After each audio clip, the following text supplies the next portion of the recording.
It's been 1 month since we played this game. Jesus Christ, it has been. Yeah, the code's right there on the screen. We had life. That's it. Yeah, that's it. And That's now how I it's a month started my later. Armored Core playthrough, too. I just was like, life is shit. It's going to take me too long to explain why it's shit. It's still shit. Let's play video games. God, I did not like that game. It's rough. did not like the it at tutorial's all. fucking awful. It's not great, but it's just like I don't love like the tinkering is like too time consuming, and like it's like a little too vague and unspecific, like what you're bringing with you in a build. Like, I don't know, I get excited about building a character if it's like, what do you want to bring with you as tools? You can bring like the hook shot and the bomb, and it's like, in this one it's like you can change the shoulders to a different shape and the meters all move these ways, like Mario Kart. It's like nothing pisses me off more about Mario Kart than like there's a lot in Mario Kart, but literally the thing I hate the most about all of Mario Kart is the fact that you pick a vehicle and then you pick modifications. And like, no, I don't need more stats. Just give me one list of stats to choose from. I don't want to have multiple separate things that all affect the meters and I have to cross compare them. I don't want to think that much. I also don't know, like, especially in Mario Kart, what the difference is between the changes in the meter. Because, like, no matter what, I still feel like I always go the same speed. Yeah, like, it's hard to feel the changes. I also, like, can't tell in Mario Kart if some stuff's just objectively better than other stuff or not. Or I have no idea. Yeah, I hate the vagueness of it. Like, so in that way, whenever it was time to problem solve an Armored Core, it was basically like, I either change my entire weight class of my character and my legs to move differently and pick a different weapon, or that's it. Like everything else just felt like, I don't know, man, make all the warnings go away. It was basically my level of tinkering past that, because it was so, I don't know. I haven't even unlocked anything yet. Yeah. But I found the way that it teaches you stuff in the game is really, really, really terrible. I don't think I've ever had a worse introduction to a game than Armored Core 6. And also, well, yeah, like immediately it just plops like an optional tutorial in your lap, and it's like, play it if you feel like it. Yeah. And then, yeah, I don't know. It has its fans, but I don't get it. Furry Fight Club. We're still in our outdoors indoors. Yeah. The weirdness place. That is strange. They said there are light panels on the windows, but in the windows I can see reflections to the back of the building that we're coming from. Like there's an outdoors. It doesn't matter. It's the Men in Black. It's fine. Yeah. This is a wacky sci-fi setting. It's just they picked so many shots with windows. I don't really feel bad that I had left the med bay in a bit of a huff. Not just the name thing. I could tell him to call me Zander. Then do it, you bottom. But he probably wouldn't bother. I'd still just be Alex to him. Why? Because they have no self-confidence or self-esteem to be like, no, that's not my name. Like most people will still call you your name if you tell them it's your name. Especially if you're trying to convince people actively that this is a mistake and you're in the system wrong. Maybe you should have more people believe that your real name is something else. Drayden doesn't need to hear about everything that goes on outside of my medical emergencies. Dang, okay. Yeah. What's the opposite of being friend zoned? Just arm's length zoned. Enemy zoned. Stay the fuck away zoned. Mm-hmm. It's just nothing personal, kid zoned. Complaining never got anyone anywhere. Boomer. I was about to say, like, yeah, take the stage, bird. Never worked anywhere, huh? Never. The only thing that gets shit done is good, action. But it accomplishes nothing. It gets so much done. Complaining is like the closest thing in the reality to casting spells. Like, it's basically magic. Like, you can literally get stuck on something for 8 hours, complain once out loud or on Twitter, and immediately the solution arises. Not because someone else gave it to you, but because you complained. Yeah. The act of complaining does literally solve problems. It's provable in that I said so based on noticing it. which is basically science. Hypothesis, conclusion. That's the whole formula. Granted, my actions are limited at the moment. There's supposed to be an experiment in the middle. It's the not just experiment is hypothesis, the experiment is when I complain. Hypothesis directly to conclusion is just called a belief. God, my science projects were so bad. They got worse every year instead of better. Potato clock? No. Okay. I had one where I was just like, my best science experiment ever for the science fair or whatever was testing what different colors of light make plants grow best. Oh, yeah. And so I just set up a bunch of different like pots with seeds in them, and I put a piece of plastic over each one that was a different color to filter the light. And that was just, and then I just checked the results. It wasn't a great experiment in that plants grow really slowly. Yeah. Also, I think the first attempt, they all just baked in the sun on the windowsill, and it's like just died. So I had to try again and stuff. And it's like everything I did back then, just like the fucking like Pinewood Derby. Everything becomes a project for your dad instead. Yeah. But there was one that I just like cranked out in an afternoon with my friend, where we just like grabbed like fucking what's it called, a spectrometer or something? The ohm measurer. And we just like tested the resistances of different metals. And so that's badass. But it's like there's no experiment. We just like you just collected data. We just poked a bunch of different metal things with it and then wrote that all down and then bullshitted a whole hypothesis and conclusion around that, because there's like no there was like no process of any kind. It was so stupid. My best science fair experiment was testing which dog food my dog liked the most. Turns out it was the one that she was already eating. Whoa. Yeah. Because you can't teach a dog. Yeah. No, I guess you can't. So what I'm learning is that everyone's experiments were really stupid, and I just didn't notice because I didn't look. I didn't pay any attention besides just my own stress about having to do a training thing. Yeah, I mean, I hope that kids don't have to do science fairs anymore, because all they are is just projects for your dad. That is the trap. I always got a sense that Pinewood Derby in particular was just everyone's dads competing. Yeah. Yep. And the kids are just there. Because it was which dad owned like tools to cut wood. And my dad had an entire shop, so he literally was like adding metal to the inside of the car to make it exactly the weight limit. Yeah. Just to make it go. It was so dumb. Granted, my actions are limited at the moment, but running to Drayden when I get pushed around won't fix this. You literally go to Drayden when you get pushed around specifically. But it's not going to fix anything. Because you get fucked up. It'll fix your shoulder. And sometimes your brain.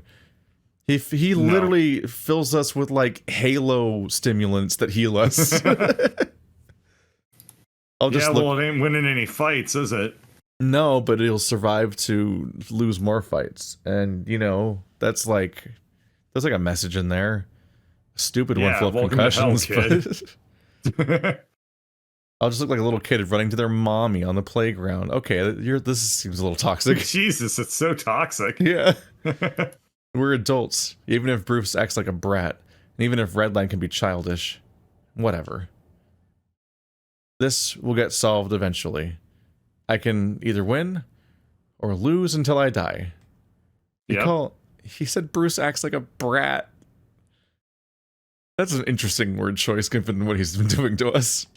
He really does not have the competitor's mindset. I don't know what mindset he does have, but it's not really a boxer's mindset. Drayden was right about one thing. I need to focus on my training. Okay, well, proving me wrong very slightly. After I left his office, I went straight back to my room. Changed into some gym clothes and made way down to the gym. Okay. There's nothing wrong with that statement. It was just the fact that he's like, I need to focus on my training. So I went straight back to my room. Like, just on the surface was funny for a second. I get it. But. Well, yeah, because you don't need that extra info. I need to focus on my training, and just fucking cut to him being in the gym. Yeah, like saying you went straight to your room. Just it's just a very funny follow-up line for a second. Red line was gone, funny. off having breakfast, probably. I already had mine before Physio. Sounds like a Pokemon attack. I will say, walking around without an escort is still a little bit strange. Not that I miss Redline or anything like that. I enjoy being alone. And I'm definitely an adult, which is why I'm fine with no chaperone. I just can't shake the feeling that someone is watching me. Like I have to watch my step, or I'll do something I'm not supposed to. Can't really pinpoint why that is. Maybe I'm just anxious. Maybe I'm traumatized. Jeez. Okay, those are two pretty good reasons. Probably. Probably. Hey, Zander. So much for the silence. He's literally your best friend for the rest of your foreseeable life. Maybe sometimes be happy to see him. He doesn't even usually do anything wrong. Redline pulls up next to me, clapping his hand against my back. It kind of stings. Morning, man. Morning. He's walking backwards now, facing me as we talk. You were really quiet this morning. I'm usually a light sleeper, but I didn't even notice you were gone. Thanks. Thanks?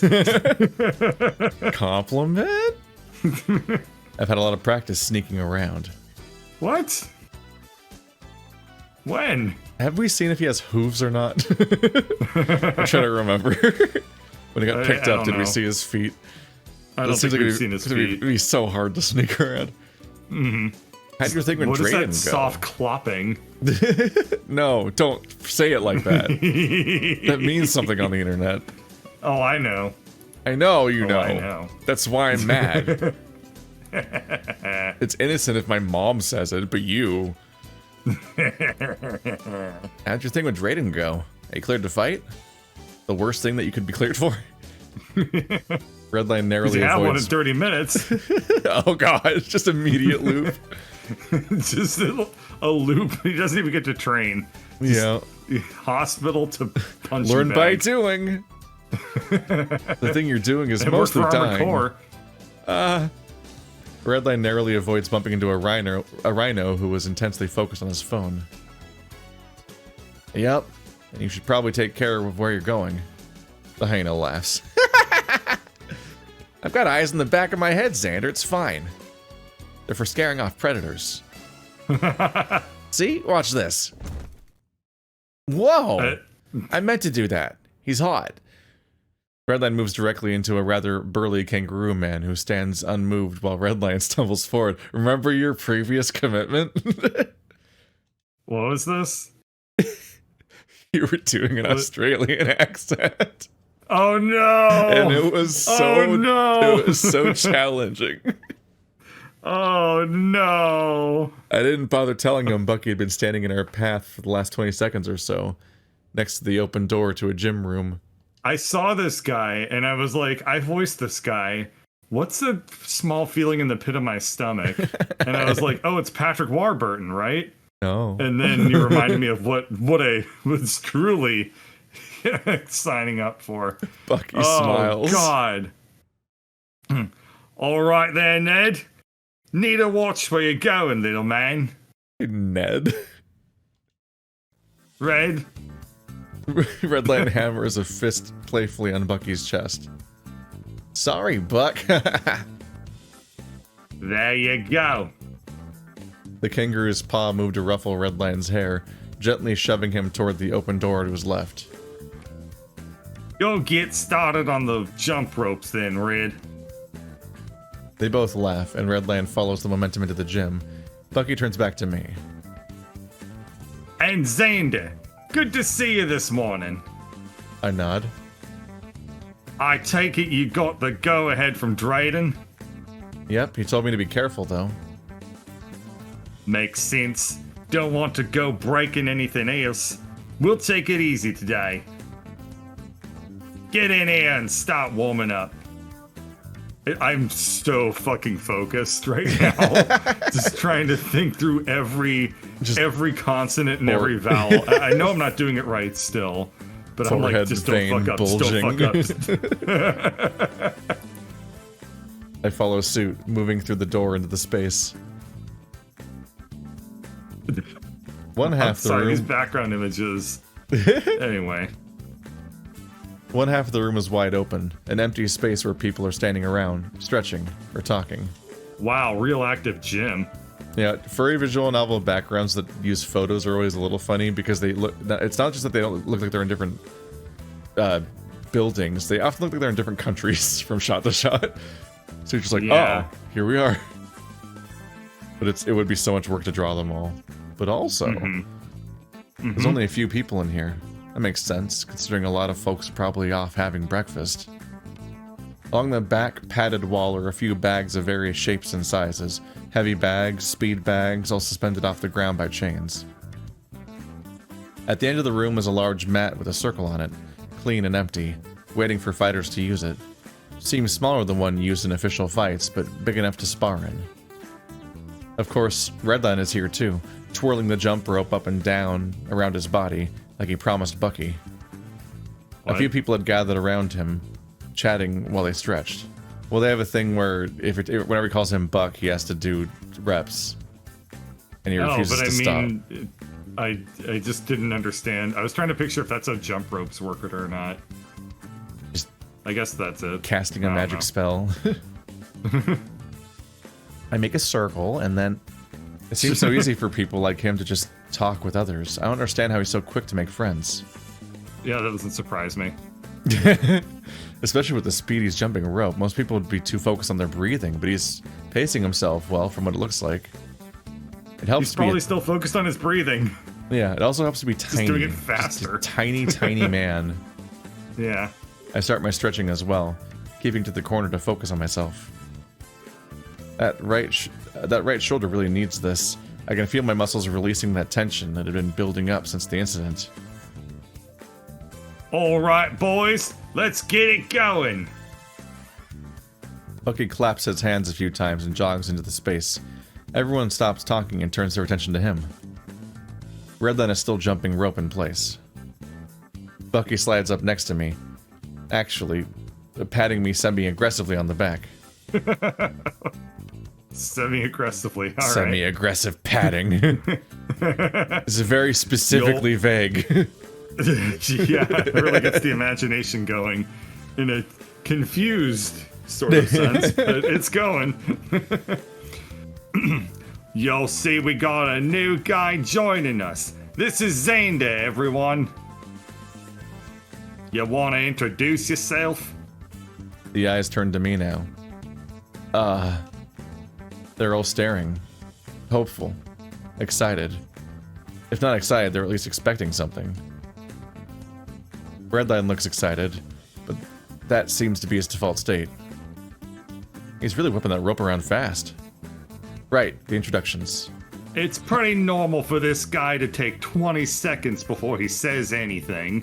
Don't worry about it. He's picking his dialogue wheel.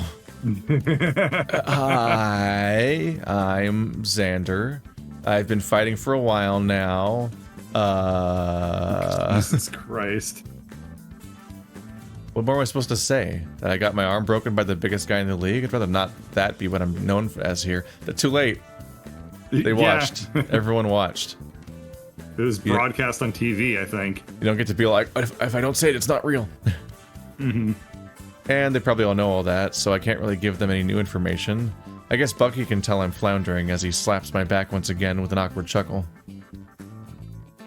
Let's give Zander a warm welcome today, alright? He's gonna be training with us from now on. I expect everyone to give him the same amount of respect I give you guys, alright? I don't know how much that is. A number of guys nodded at me, saying a few welcoming words. I see a few in the back whisper to each other, but I can't tell what they're saying. Alright, let me get the training hose. Get into the pits, you bastards. It puts the lotion on its skin. Bucky's hand sets on my shoulder, patting it gently. Semi-aggressively gently. He'll be working with me today. The rest of you, start getting warmed up for light sparring.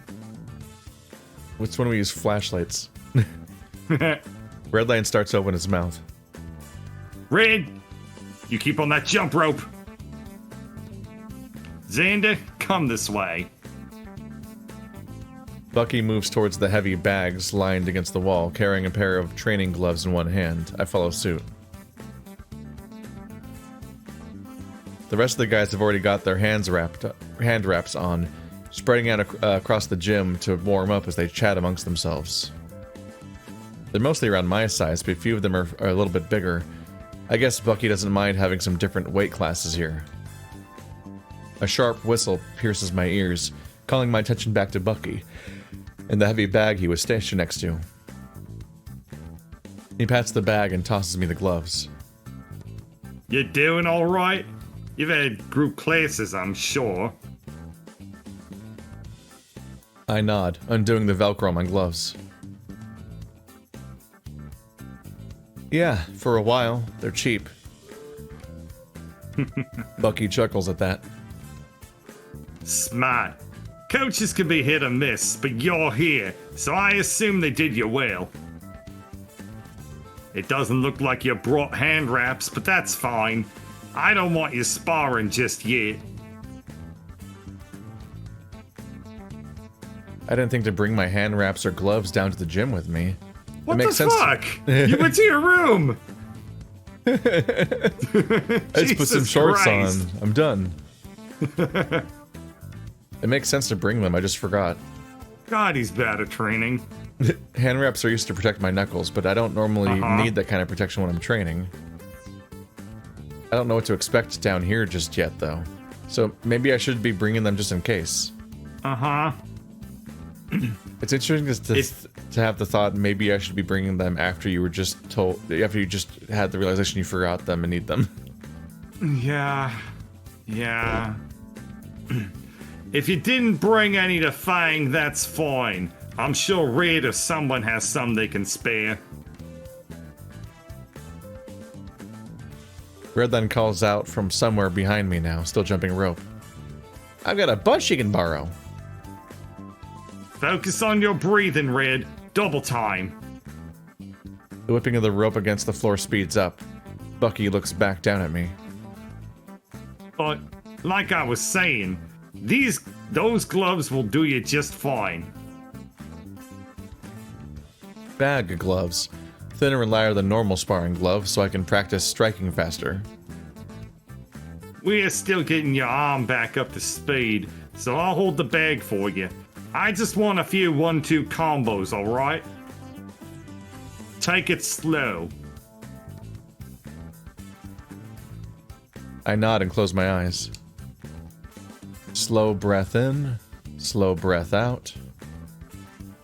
My feet shift out, my left sliding forward a step, with the heel angled out.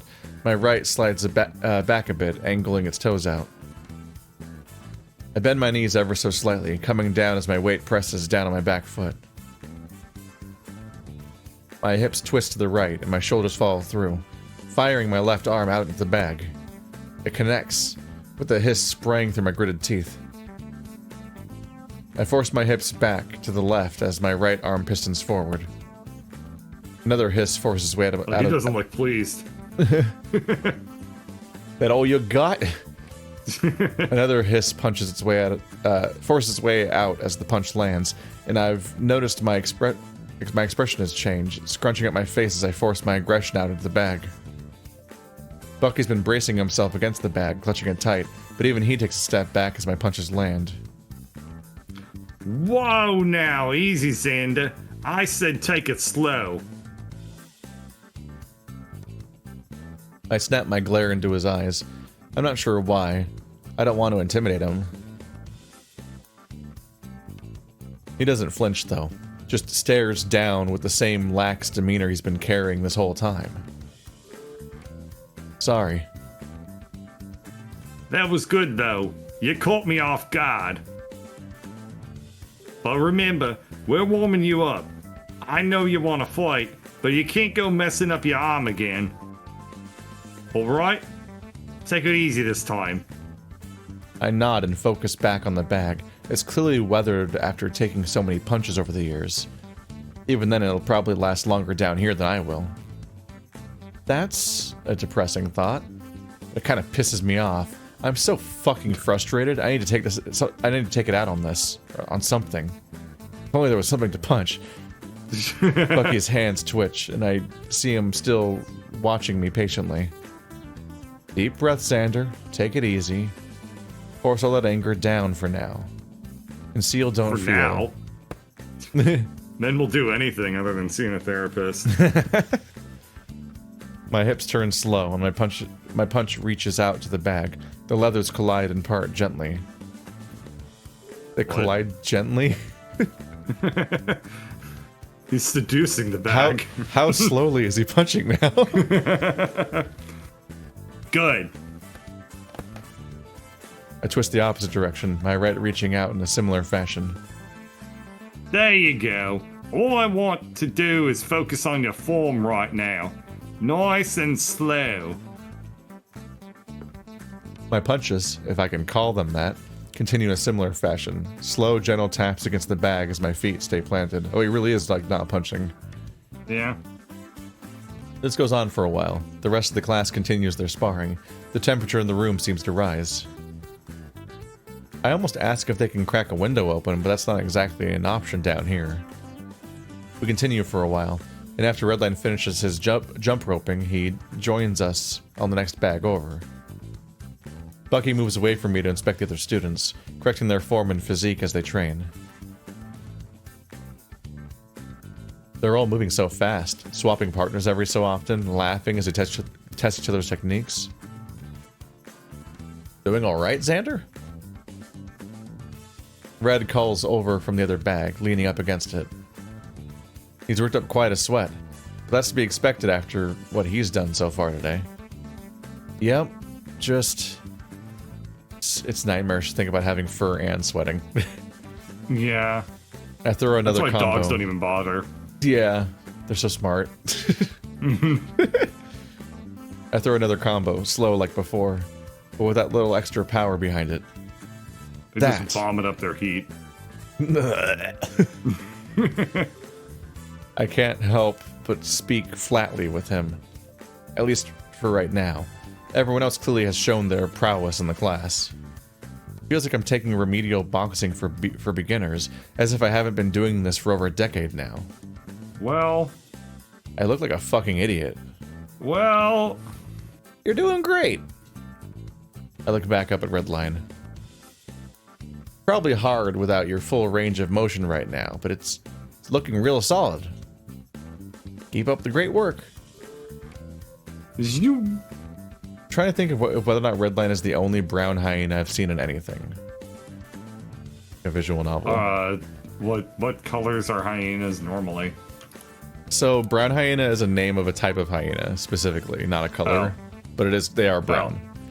They have they're the coolest hyena ever, and they're just have the most boring name. Sick. Yeah, that's what my persona is. But I don't think look awesome. But like obviously spotted hyenas are everywhere, and a lot of them are drawn like Lion King characters. Yeah. And then the new edgy thing people found were striped hyenas, which are neat. But there's so many striped hyenas. There are like no brown hyenas. There's one character in a comic called Bear Paws, and there's one. I think Chube is a brown hyena, the creator of Dawn Tide, not Dawn Trail. That's Final Fantasy 14. But Dawn Tide is in their visual novel. But I don't think I've seen a brown hyena in a visual novel until this one. And I'm only realizing now that he probably is a brown hyena and not a striped hyena just because he is in fact brown. The struggle is with recognizing them is that people almost never, including my own character, almost never have the poncho, like the big hair that covers most of their body. So it's harder to tell that if they're meant to be a brown hyena because they're often just a striped hyena that's brown. Yeah, I see what you mean. Working the poncho into the design is interesting, but this doesn't usually happen. But yeah, that's my thought process. He clasps me on the shoulder as he walks past, toward a few people behind me. Thanks. I don't know if you heard that or not. I guess it doesn't matter either way. I'm the only person that craves affection and validation. Class continues like this for a while. The rest of the class moves on to heavier exercises while I change up the combos in my bag. Redline gets himself into more trouble, but watching him stay quiet and work twice as hard as the rest of us is therapeutic somehow. After a while, Bucky calls for the end of the class. Alright, boys. Good work today. Redline is still off to the side, doing some punishment crunches. Crunches. As you all know, we've got a rite of passage for when someone new joins our squad. I love traffic. Get into a circle, and you stand in the middle, Zander, and don't ask any questions. What's your salt tolerance? The rest of the men turn to look at me. I think I can tell where this is going. Then I move back a bit towards the center of the room. What have you done to my brain? Bucky nods at me and smiles. You've ruined everything. Wait. Everyone gets a free body shot at the newbie. I roll my eyes and lift my arms. They did the same thing at my old gym.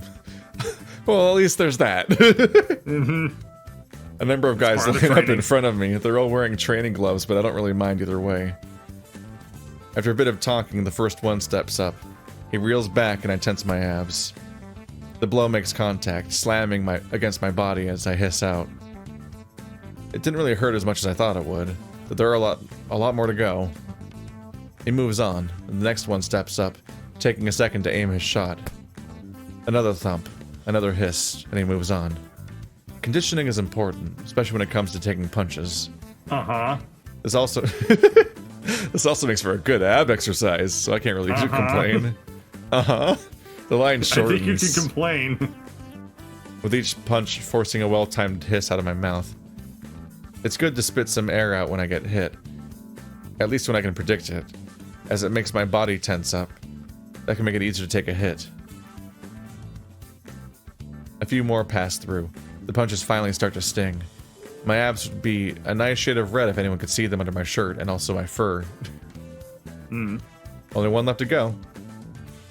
Redline moseys up to me. He just fucking destroys him. I'm hoping it's just like full on like Dragon Ball Z. It's like a punch that suspends him in the air. You see the fucking like 2-second delay, and then like the spray of spit comes out as his eyes shoot wide. Then he just drops him. It blasts him through a wall. He lands on a bed in the med bay, and the doctor's like, just in time. Getting thrown across the room is like a mercy in Dragon Ball Z. It looks so much worse when they just like craters them and they just like get held up by the fist for like 5 seconds and you're like, no. Yeah. There's all their bits are in there. Well, they were. He's absolutely drenched in sweat and his mouth is slightly open with his tongue hanging out. You alright, Zander? He won't be. Even his voice sounds exhausted. I suppose that's a given seeing how hard Bucky's worked him today. He still sounds excited though. That'll probably never really go away. My arms are still up above my head. My body tensed in anticipation for the strike. A bit of sweat drips off my elbows onto the floor. Redline wastes no time getting to his stance. And in the blink of an eye, his fist finds its mark in the center of my body. Time to rename him Flatline, because you're fucked. Shit. With a heavy thump, I stagger back. My legs quiver before I drop to one knee. The pain resonates up my body, stinging and burning at the center even after his glove departs. Oxygen strains itself through my gritted teeth as I try to drag it back into my control. Redline dropped down as soon as I had, tossing his glove aside to put a hand on my shoulder. Shit, are you okay? My eyes meet his, along with a few other guys who had already had their shot. A few are laughing, either among themselves or at me. I can feel my face get hot. First, Bruce embarrasses me in front of everyone twice, and now Redline's dropped me with in my first class. This is so fucking humiliating. I don't know, maybe Redline's cool. Maybe it's everyone knows he's really cool and badass, actually. He's just short. Krillin was short. And he's like the best Dragon Ball character. Everyone loves Krillin. Yeah. Exactly. Get off. Krillin is at least extremely rehabilitated by Team 4-Star. Or he is the best character all of a sudden. This is true. Yeah. I shove his hand away from my shoulder, forcing myself upright and backwards. The room goes quiet. All eyes are on me, at Redline for a moment. I'm already sweating from the training, but the pressure's got me sweating cold now. Bucky claps his hands together, forcing attention back to him. Alright, great stuff today, guys. Go hit the showers. That seems to have fixed it. The men go back to chatting amongst themselves, unstrapping their gloves, moving towards the door. Nothing like a group shower to, really undo all the tension in a situation. Also in a circle. Wait. Well, you just need one Travis and you're set. Anyway. Make sure you got time on the treadmills sometime before tomorrow. He tries to yell over the sound of them talking, but no one seems to respond to it. I march towards the door, the sting of the blow still burning in my stomach. Zander, wait! I try to ignore his call, but Bucky sticks an arm out as I pass by him. I'm just gonna avoid him, you know, my roommate. He'll never find me. Hold up. Go to him. He needs you right now. Need my gloves back. I huff a bit of air out. My eyes refuse to connect with his as I tear the gloves off and present them. You're right there, Zander. His arm, still extended, moves to prevent me from my attempt to slide past him. I'm fine. You're not, but you don't have to talk about it now if you don't want to. Go cool down. We can talk some other time. I can't help but exhale, a sigh, before nodding. Fine. Bucky's arm raises like a barrier gate, and I hurry out of the gym. You have successfully paid for parking. Since the day I got here, it's been humility and pity day after day, and I'm fucking sick of it. It really has. That's totally accurate. A wild time for him. Yeah. It doesn't have to be that humiliating, though. Like, a guy punched the shit out of you. Like, oh no, when I get punched, I get punched. Bruce has already made me look stupid twice. Yes. And now I had the chance to meet new people, but Redline had to go and fuck that up too. Well, no. I don't know if I agree with that, yeah. Yeah. You reacted to a punch. You can still, like, move forward with stuff. Yeah. I don't know what else I'm supposed to do. My path back to the stairwell is cut off by a crowd of people headed to the cafeteria. I really can't be bothered to fight my way through that. My only other option is to turn around to use the stairwell at the end of the hall. That one at least gives me easy access to my room. I thought I could handle that stupid punching tradition well enough. I did at my last gym. I'm not sure why these guys are any different. Well, these are professional fighters. It makes sense that they'll be stronger than the guys I'm used to. Problem solved. And why the hell did Redline have so much power? I didn't think I was too tired to take that, but it still stings. I can't seem to get a win anywhere. It's like this place is out to get me. It's like it's full of men that are supposed to punch me.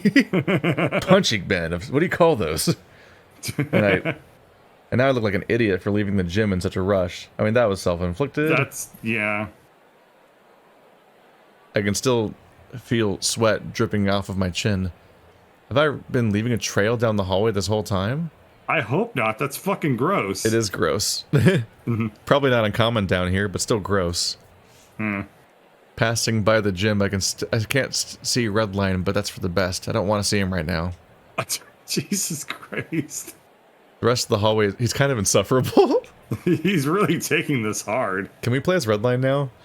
The rest of the hallway is pretty quiet on the way to the stairwell. Everyone's off at lunch, so I've got some time to get a change of clothes and shower.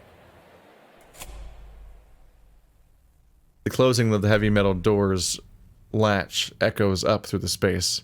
It's cold and quiet.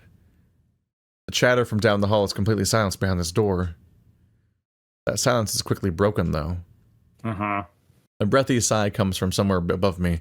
My ears flick to aim towards it. Whoever gave the sigh starts moving on the staircase. I wait a moment to see if I can determine if they're coming towards me. It's quiet enough to hear a pin drop.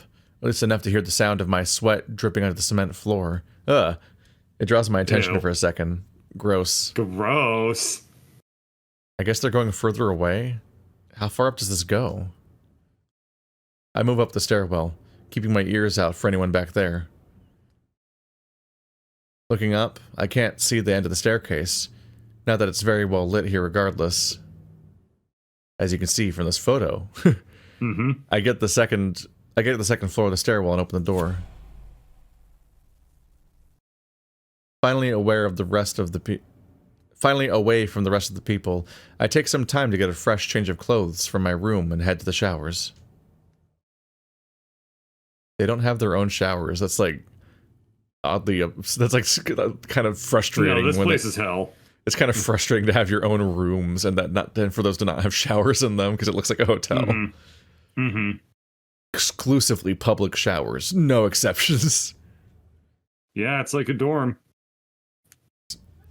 Halfway down the second floor hallway, there's a massive communal shower room opposite to the bathrooms. There's 4 rows of showers, each row barriered on either side with a brick wall. Near one wall is a bunch of hooks and benches for people to keep their clothes while they wash up. The place is normally packed, even with a second shower room down on the opposite end of the hall. It's not too bad now that there's no one around, though. These guys can be really annoying, even when people are just trying to wash up. I'm trying to remember... Met like 3. I'm trying to remember if there's ever been a time skip in this narrative. When he gets knocked unconscious. Like, when he was conscious for and also not in the hospital for. Then, no, I think that we see every step everywhere. I'm just like, when did... I'm trying to think of whether or not we ever had a chance for him to have become familiar with showers. Because it sounds like he's used them several times now. And he's like, that's never happened. He knows when they're usually full and how annoying the other people are. And I'm like, wait. No. Trying to think, because we're 4 hours in and it was a month ago, so I don't know. But I was like, I don't remember. There were no time skips. Yeah, I don't remember him ever. There could have ever having been a time he could have been in the showers. It's not too bad now that no one's around, though. Yep. I'll have to come back more often when it's less crowded. I toss my clothes on a bench and carry my all-in-one body wash into the nearest stall. I guess it would have to be all-in-one because you're just a deer. You have, I don't know, do deer have separate shampoo and conditioner for their head than their body wash, or... I'll look it up. I don't... No, not real deer. Well, fucking, what do you want from me? Trying to remember, has anybody had hair in this game, like a hairdo, or do they have like just the vague furry scruff? They have a vague furry scruff. Yeah, I don't remember anyone having like... No, I don't want to know how to clean a deer. That's when they're dead. I want to know how to bathe a deer. Oh, right, those mean different things. I crank a crank of the faucet knob, and a gush of water fires from the shower head. I manage to avoid the initial spray, though I can feel its chill from stray droplets against my fur. I turn the hot water knob as high as it will go, but the temperature doesn't increase much, even after a few minutes. This place is hell. Yeah, it's actually evil. Guess the hot water's all used up. I sigh and step into the frigid spray, immediately tensing up as the water strikes at my spine. It knocks me unconscious. Ironically. This is my third embarrassment. My breathing stutters and my muscles convulse for a second as they're exposed. He just continually gets knocked out by increasingly unreasonable things. Oh my god, the spice of that burrito. But after a few seconds, my body loosens up.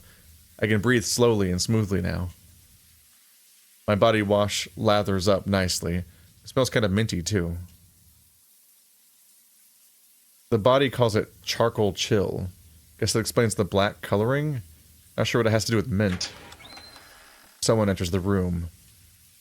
Zander? Of course. Christ, I really don't want to talk right now. I sigh. Time for your fourth humiliation, which is fucking Redline's foot long. Uh-huh. What?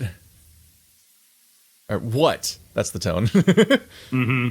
Redline moves in front of the shower stall. Those aren't stalls. You can't lie to me. Are you okay? I can't help but look at him. He has no problem staring at my naked body. Here I am, fully nude, half covered in suds, and he's able to casually stroll in and talk to me. I gesture to my body. He seems to get the picture. Oh, right, sorry, Zoop. He moves to the other side of the wall. Are you okay? I'm fine. You can hear how fine I am from my tone of my voice. The cold water rinses some soap off my fur. Did I do something wrong in class? No, you didn't. I'm fine, Redline. I thought I hurt you or something. Did I embarrass you? I didn't mean... I'm fine, Redline. I don't really like raising my voice, but he doesn't seem to understand I want to be alone right now. He's quiet for a second. Well, if you say so. There's another pause. I'm gonna go grab lunch. I'll save you a seat, okay? I won't be wearing pants. No, he waits for a few seconds for a response. I'm debating not giving one. Okay. Thanks. For sure, man. Redline leaves, leaving me alone with my thoughts. This fucking freezing water. I squirt a bit of soap on my hand and run it through my hair, scrubbing it over my scalp and around the base of my antlers. They're already growing in a bit. I don't want to get them trimmed until I absolutely have to. At least Redline's not here to deal with my shitty attitude. He already did. I mean, yeah. You're not protecting him from it. I feel like such an ass. I was an ass. Redline didn't mean to embarrass me, I just wasn't expecting it. He even tried to apologize and I shut him down. I should probably apologize. He even, like, tracked you down all the way to the specific showers you went to on a different floor to apologize. Man, you're able to really socially analyze the situation after it happened. It's kinda remarkably post-self-aware. You can't spell astute without ass. Yeah. Or you can. There's only one S, isn't there? I don't remember. The churning in my stomach at the thought of it makes me think it won't be too easy to do. I'll see how he's feeling at lunch. The rest of the suds rinse out of my hair, and after scrubbing down the rest of my body, I turn off the shower. It's a lot warmer in my towel than in the stall. Part of me misses my hair dryer at my old place, as shitty as it was. How did people get dry here? Towel. That seems inefficient. That's a bad plan for furry people. You gotta go full Ad Astra Zootopia and just like commit to being like, yep, we just have full body dryer stalls in our public showers. You just walk in there and you just get fucking obliterated. It's like, how is anyone getting dry? Yeah. Whatever. Dried off, fresh clothes, with the old clothes tossed haphazardly into my bed. You gotta sleep in that. You don't want your old stank on it. Jesus. Yeah, your specifically sweat-drenched clothes. Don't put those on your bed. Redline's gym clothes are strewn out onto his bed, too. I guess he's still at lunch. I should probably make my way down. They have terrible habits. It's gotta smell horrible in there. It's a lot. Oh no, I imagine this normal. entire complex smells like horrible all the time. I think one of the first things established was the air is stale. Mm-hmm. And it's just the stale air mixed with just like 100 men that work out constantly. Yeah, that sounds that's a smell I know from a college gym, and there's really nothing that can describe how gross that is to step into. It's a lot chattier than normal. I guess I've never been here while it's this full. Redline's I thought he was like overwhelmed the first time he came here from how like loud and full it was. Redline's at the table he usually sits at, but there's a bunch of other guys seated around him. He flags me down. Left pocket or right pocket, smiling as big as ever as he motions to an empty seat next to him. Yo, is Zander. that a reference to a thing? Yeah. The pot. Okay. I caught it. Flagging. Yeah. He nearly has to yell he nearly has to yell to hear over the chat of the room. That's not how hearing works. To be heard over the chat of the room. There we go. I was like, something's wrong here. I dropped down into the seat with my tray of food. The rest of the men around are still in their own conversations. Zander, meet my buds. This one's Iggy, JJ, Ollie, and we'll know how important they are based on whether or not their faces appear now. He rattles off a bunch of names as he gestures to each of them. Some of them nod back in between bites of food, and others are still wrapped in their conversations. I recognize a few of them from the class earlier, actually. I think we're missing a few. Rick and Gabe were on vacation, right? Together. Yeah, they saved enough time to hit the surface for a few weeks. Redline nods. Good for them, honestly. They were looking pretty run down, especially after Gabe tore his ACL. Yep. The badger that piped up nods. Kind of crowded today, huh? Huh? Oh, yeah, I guess so. Doesn't surprise me, though. I guess we did come down at peak lunch hours. My nerves go a little My nerves go a little numb, but I take an awkward breath and look at Redline. Oh, the interruption. You got me. Visual novels like to interrupt, but it's rough when you're not when you're reading instead of reading. Yeah, no, I get what you mean. Listen, Redline. I wanted to the speakers from the ceiling, I assume, played a bit of feedback as someone taps the microphone. Redline's ears shoot up. Who could it be? Testing. Blue team has the flag. A bit of cheer erupts from around the cafeteria. I can't seem to pick up the source of the voice, but everyone seems to turn to the center of the space, at the top of the mini staircase. Theodore, the nervous rabbit that visited me in the med bay, stands with a microphone in his hands. Oh god, who is he? Oh. I don't remember. Shit.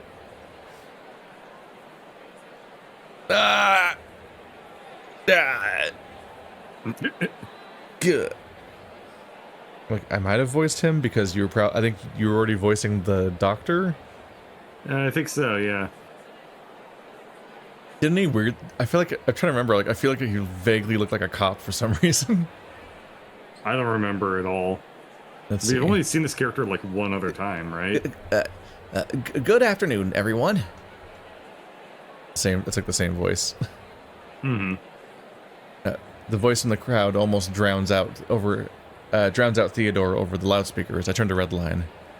What's going on? I have to yell over the noise. It's called a loudspeaker. Redline just beams back. Oh, right. This is your first time, huh? The tail starts sweeping back and forth. It's matchmaking day, dude. Oh, God. When in Rome, you know? as you all know, it's that time of the month. The timid little thing raises a shaky hand holding an envelope. Wait, do they get one match a month? Wait. I mean, I guess that's good news for us. That's probably typical boxing stuff, right? Like, maybe, yeah. Otherwise, you would never recover between matches. Yeah, what an upsetting sport. Yeah, I don't like the idea. A thing that you all. functionally only do once a month because it's so physically demanding. Yeah. He tries to open it with one hand. It's kind of awkward, but he manages. I'm sure you're all just as excited as I am to know this month's fights are going to be... Sorry, I was distracted looking up how many fights a boxer does per year. It's apparently 4 or 5 times. That's Whoa. it. That's like- all you can do. That's about as often as I Jesus. hear about Logan Paul, I guess. All right. You sound excited! That's like the worst thing I could have said out loud. Like, people are gonna be mad that I care about boxing. That's the only time I ever hear about boxing is because I get annoying YouTuber news about YouTuber boxing. Yeah, well, Creator Showdown or whatever. Yeah. It's kind of interesting. And the 75 You're about- controversies that surround it every time.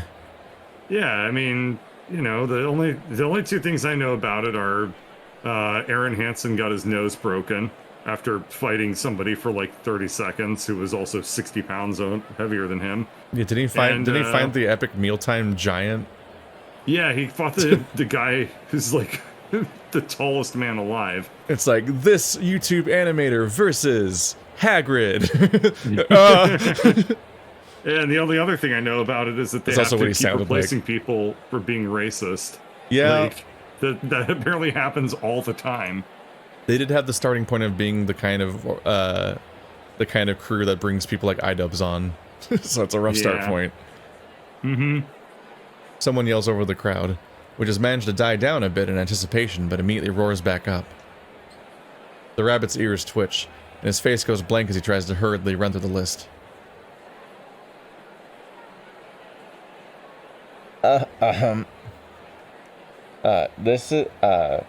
This Friday, that's in 2 days, first up, in the lightweight division, there'll be Maddie. As Theodore reads off the name, a cheer erupts from one end of the cafeteria as a lean monkey rises from his seat. He's up against Mickey. We do this alphabetically, or... Mickey's name causes men around me to erupt in uproar as well. A lynx fellow seated across from me stands up as the rest of the table applauds. Redline's friends start pounding at the table as Mickey waves his way up to Theodore, where Matthew is already standing. The two stare each other down for a few seconds as the crowd cheers, before shaking hands and making their way back to their seats. Mickey is welcomed back to the table with a bunch of congratulations and pats on the back while Theodore rattles off another name, followed by more cheering. Redline finishes chattering with Mickey, then turns to me. Yeah, so basically, once a month, Teddy goes up and lists off all the fights for the next month. Yeah. That's not a lot of prep Figure time that out. to get ready for a fight. Redline shrugs. It's a month. Is that not enough prep time? No. What else are you doing besides prepping the whole time anyway? We basically Sulking. spend all our time down here training. We shouldn't need much time to do a fight camp or anything like that. He flexes a bicep, patting it tenderly. These bad boys are ready to go whenever they want to give me someone. I volunteer as tribute.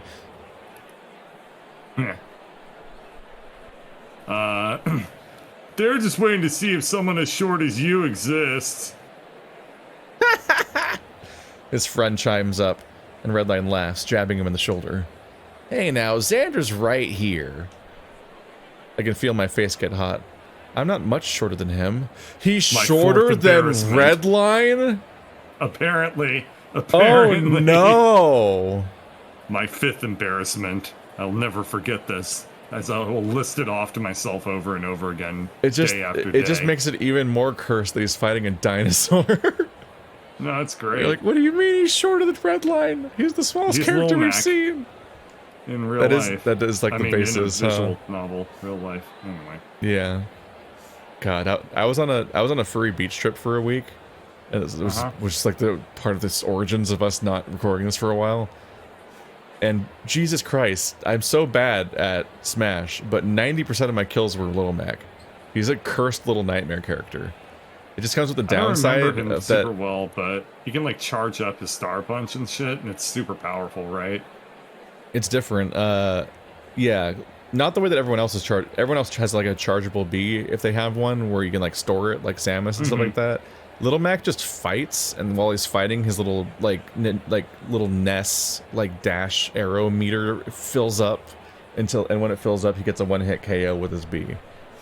But it's like I think he has to like take 100 damage or something like that. I feel like I couldn't quite tell how it works, but like it's like you have to charge it up by just playing and like living for a while.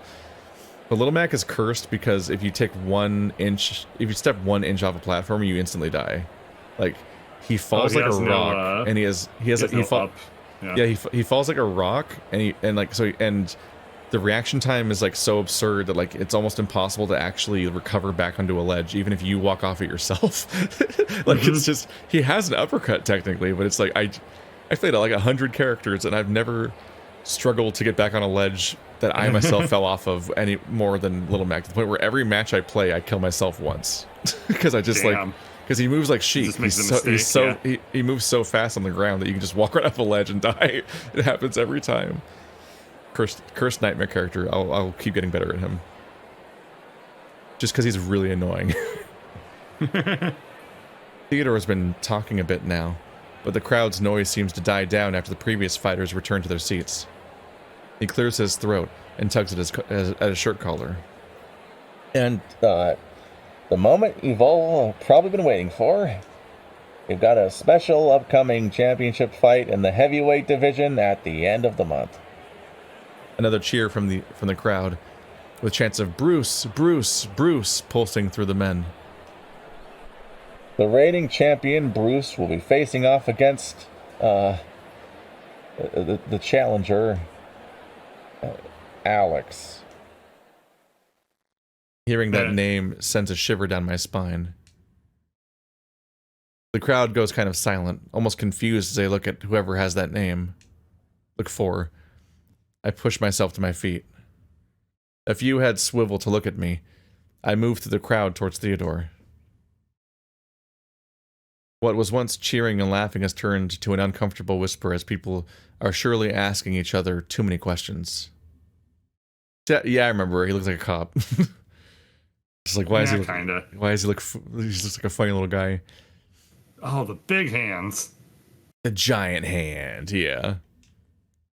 I climb the stairs to where Theodore is standing. He looks like he doesn't want to be here either. Bruce isn't here. He should be easy to pick out of the crowd, but he's nowhere to be seen. As soon as I reach the top step, one voice rings out from across the cafeteria. Let's fucking go, Zander! Woo! Worst Redline's thing. Cool. Wood. Everyone turns to the source, and after a second, whoa. That's where guys stripes. All of Redline's friends start clapping as well, albeit a bit hesitantly. The rest of the crowd dissolves into idle chatter, confused applause, or laughter. It takes a lot of control to keep my ears from folding down, but I know that would only make them laugh more. Alex, I clear my throat. Theodore, is there any way I could talk to the commissioner? His ears twitch, and he looks away. I am afraid that once the match is made, it cannot be undone. You will have to wait until after the fight is over.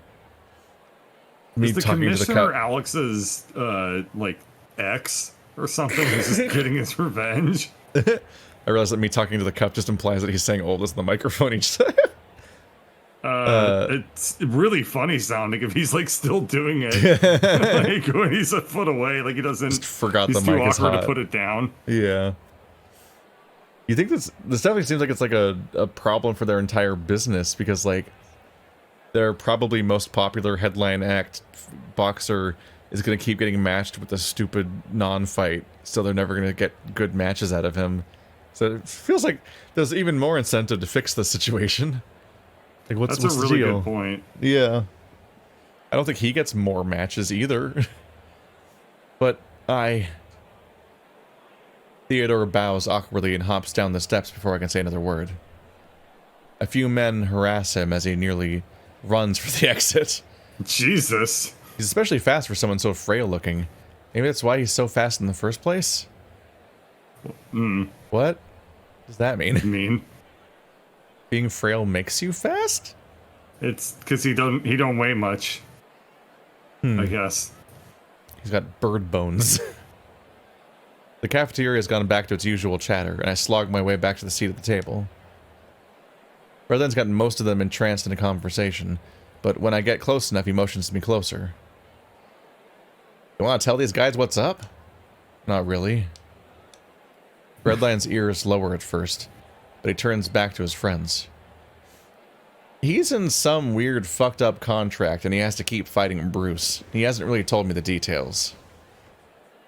The rest of them echo each other's confusion. A few more are badgering me with questions, which is a little, like, insensitive, given that one of them's a badger. I just want to eat my food, but they probably won't stop without an answer. Might as well get it over with. That's really all there is to it, honestly. The matchmaking system fucked up, and I can't get in touch with the commissioner to change it yet. That seems to send a nervous shockwave through the group as they all ease back into their seats. Redline chimes in. Ah, shit, really? That's not great. Not great? Nah. The commissioner, he's... For the first time, they're all sort of quiet. Don't fuck with the commissioner, man. I wasn't trying to. One of his friends speaks up, and the rest echo agreement. Yeah, I mean, they don't really know much about him, but there's a reason no one talks to him. And that is... he eats people. Redline swallows a bit of food and thinks. I mean, he's like... our boss? Like, we don't really need to question it. We just do our job. But this feels like a special case where that might be a risk worth taking. I don't know. Or you can just fight Bruce. Your call. This sounds like sounds like you've already backed yourself into a corner of saying, don't fuck with that guy and don't fuck with that guy, and those are the two guys. The rest of the group laughs at that, but my heart only sinks into my stomach. I'm not really hungry anymore. Because it's full of heart. It's hard to eat. A heart is a lot of meat. You can't really eat more after that.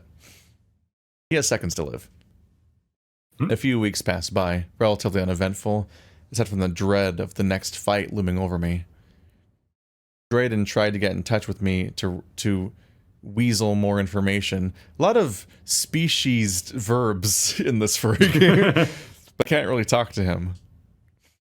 He has nothing to do with the fights. He doesn't need to be involved.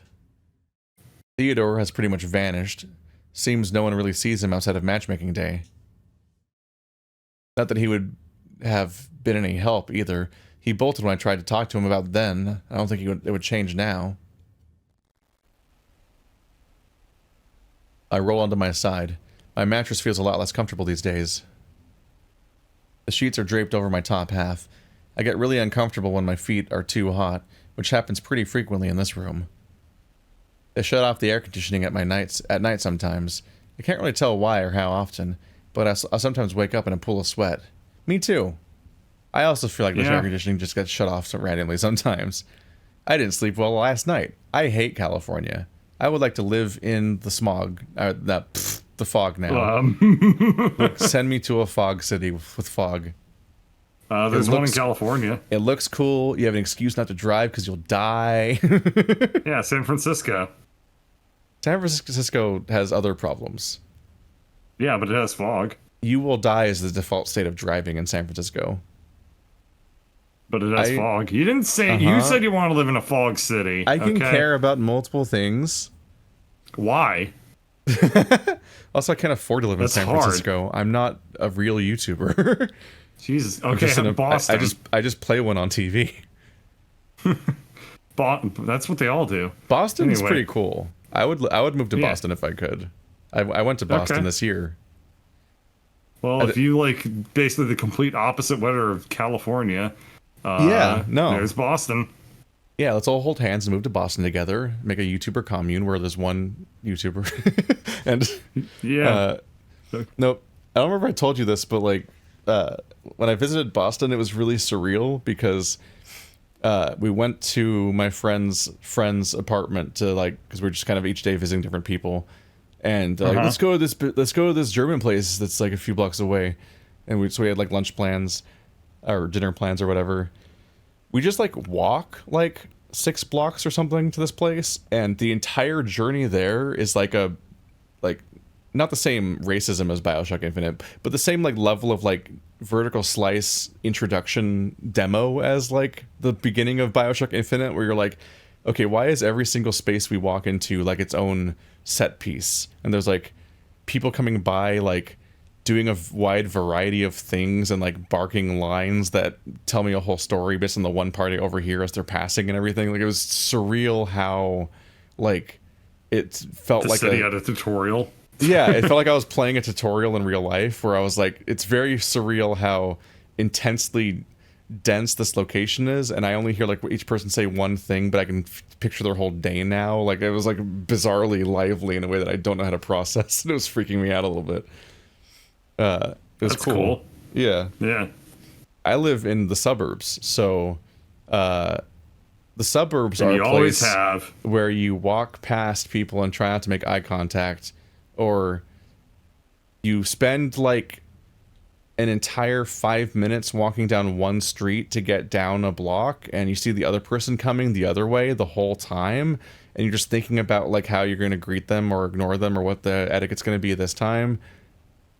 And then you pass like with a nod or afternoon, huh? And then now they're behind you, and now you're thinking about how much like, was I weird? Was I weird the whole time? And you just keep walking a straight line forever because you're just trapped in a fucking infinite void of the same building repeating. Yeah, that sounds terrible. And to think that that's just to get to the bus stop. Yeah. Where the bus comes every 25 minutes. I don't like it here.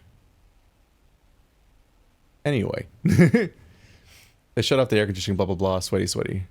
I'm sweaty right now. I want to die. Redline seems to have it figured out, though, with his box fan blowing colder, stale air at onto his body. He says the sound of the fan helps him sleep. It's not too intrusive, and it keeps the air moving, so I can't really complain. It is so hard for me to sleep if I feel wind on my face. That fucks me up. God, his position looks uncomfortable. I know exactly what you mean. His limbs all contorted in wild positions. To each their own, I guess. I click my phone to life. Breakfast doesn't start for another half hour. I sigh. Might as well get out of bed.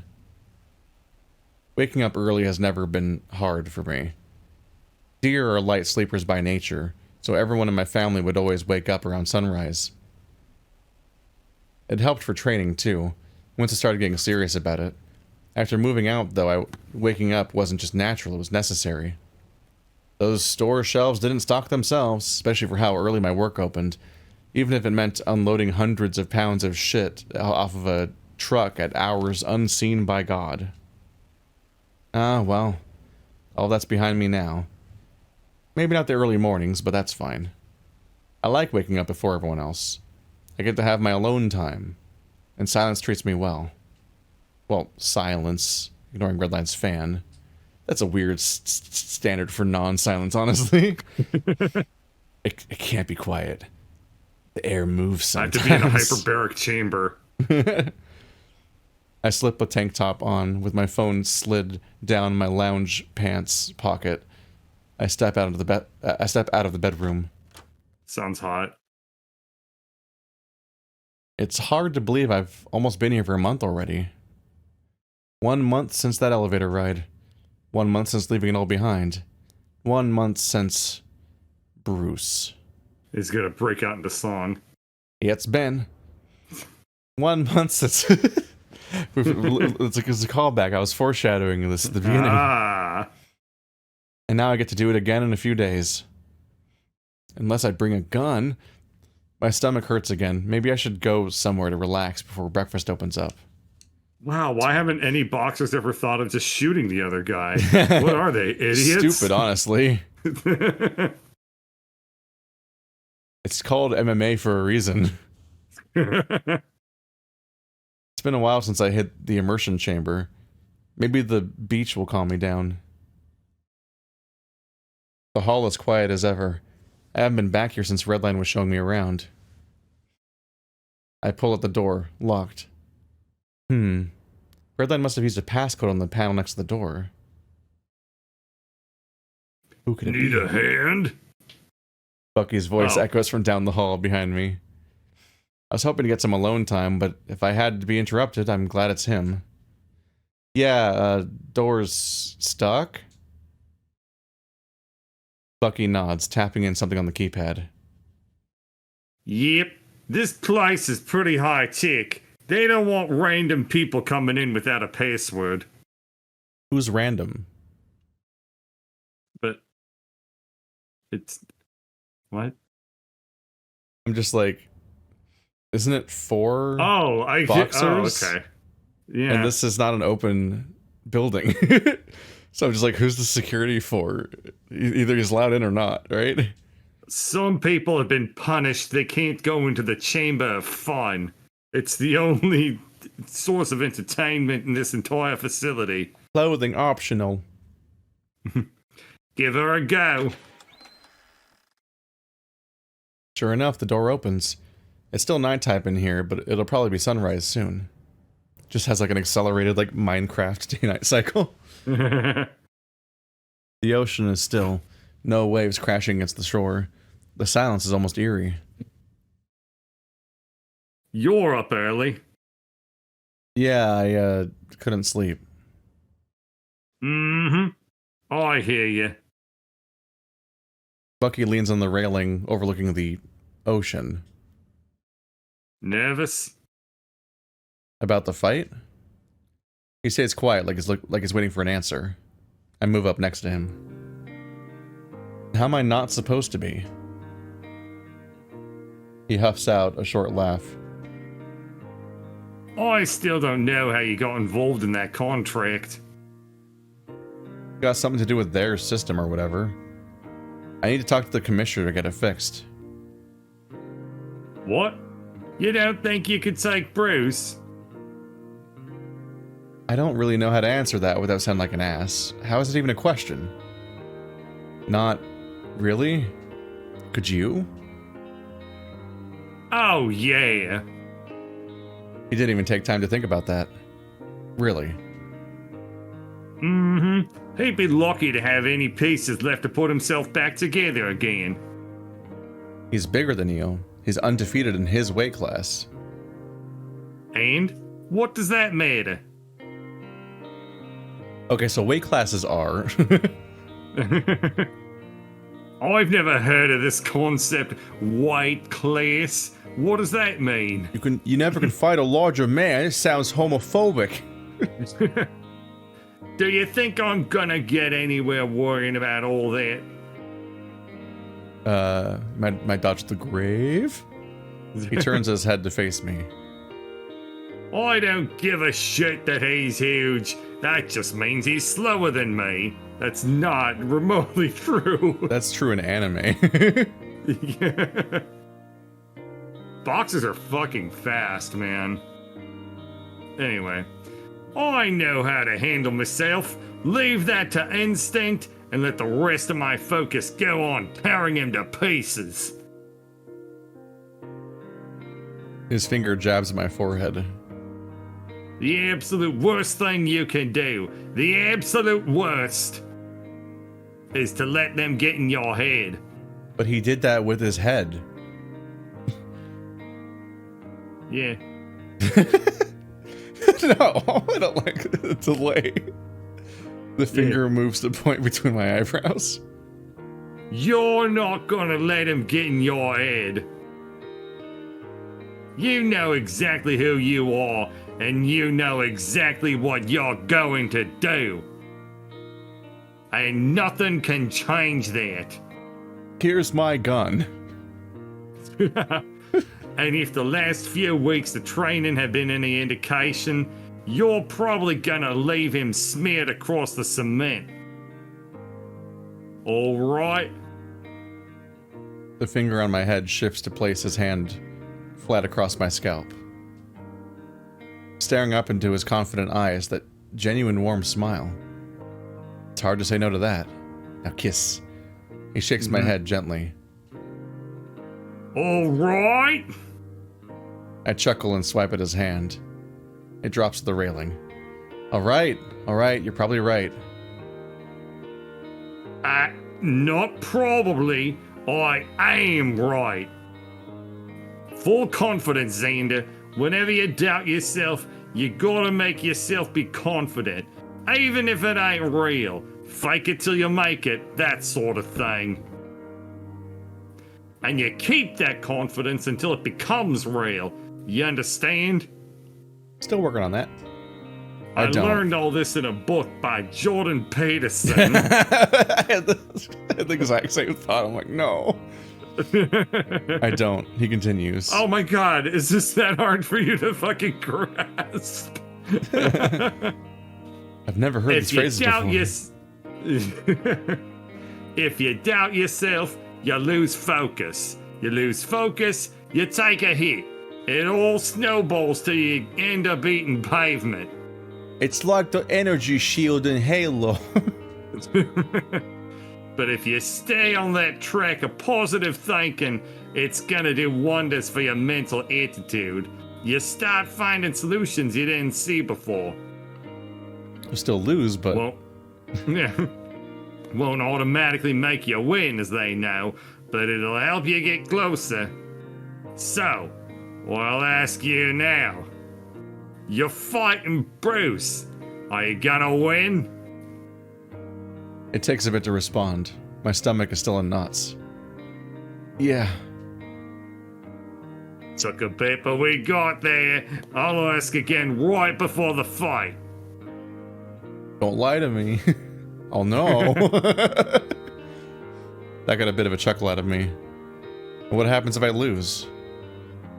What did I just say? No, I know, but what if a miracle happens? What if he gets lucky and I lose? Then you lose. Then you get back up. 4 days later from the hospital. And you try again next time.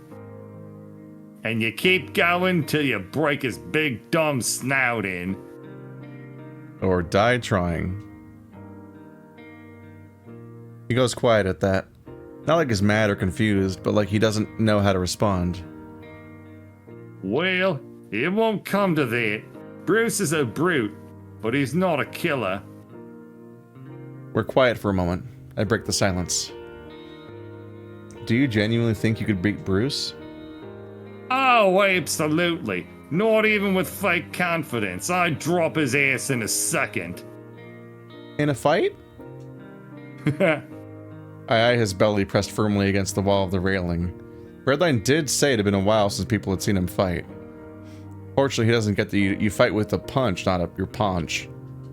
Haha. Or your pouch. Haha, because he's a kangaroo. Ah.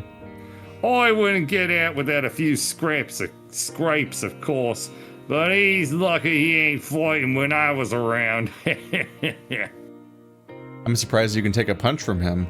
I feel like one punch would send me to the ground with a broken jaw. It has.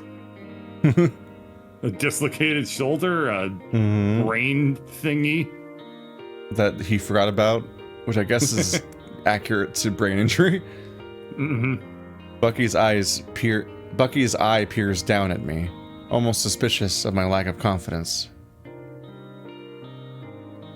That's why I'm not gonna let him hit me, obviously. There we go.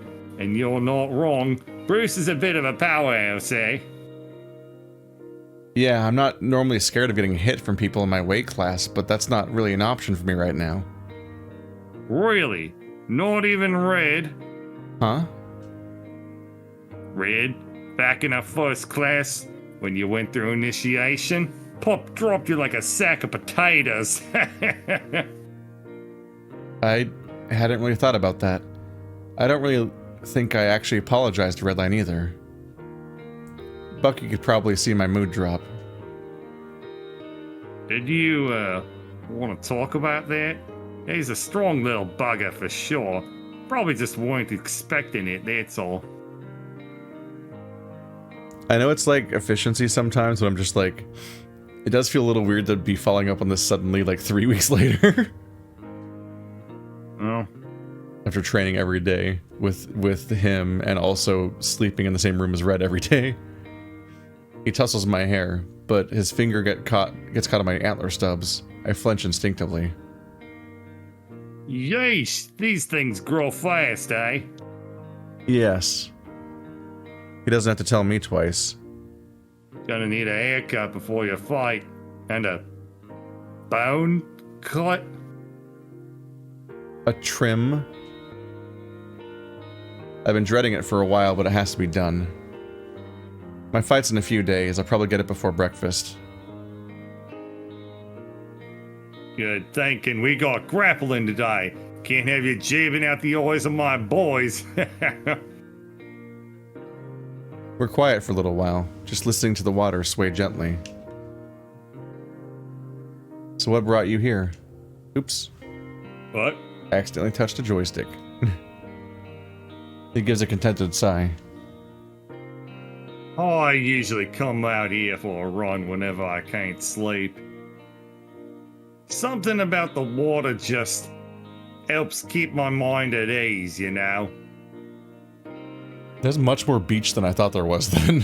He comes here for a The run. whole fucking ocean. Yeah. He pauses. Plus, running on scene gives you a better workout. Working on the treadmill is great and all, but it's good to get a change of scene, right? Keeps you sane. You could go crazy down here if you're not careful. That foreshadowing? Good talk, mate. Time for me to go with my training session for Bruce. I hear he's got a little ass to kick later. Just Something about an Alex? You wouldn't know that, right, Zander? just double timing us the entire time. Well, he wouldn't know. He's just like... anyway. Do you remember the doctor's voice? Not at all. Am I voicing the doctor? I feel like you were the doctor. Oh, okay. A trim! It's been a while, but I'm sure I can handle it. I don't think that he was Russian. I don't think I was either. Anyway, let's give him a real voice. Fuck, I don't know. We've got to put you under some anesthesia. Did you eat breakfast? I sigh. Nope. Good. My stomach growls as he goes on to explain how the trim works. I'm sure it's all just standard procedure shit. I had to get my antlers trimmed every once in a while growing up, and even more now that I'm fighting.